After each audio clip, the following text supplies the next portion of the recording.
Hai, abang ni tak pernah pakai baju Melayu. Dah pakai pula. Nak ke mana, bang? Aku nak pergi ke majlis orang kahwin. Butang baju aku mana? Kan selalu abang pakai baju kot pergi rumah orang kahwin. Ini kenapa pakai baju Melayu?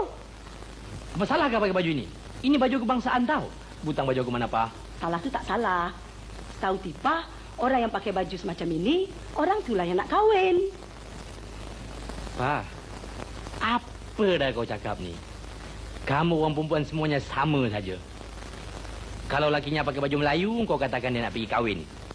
Kalau lakinya pergi meeting, balik malam lambat, kau katakan dia simpan perempuan. Singkat betul lah otak kamu orang ni semua.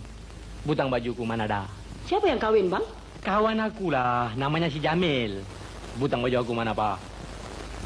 Jamil? Jamil yang mana, bang?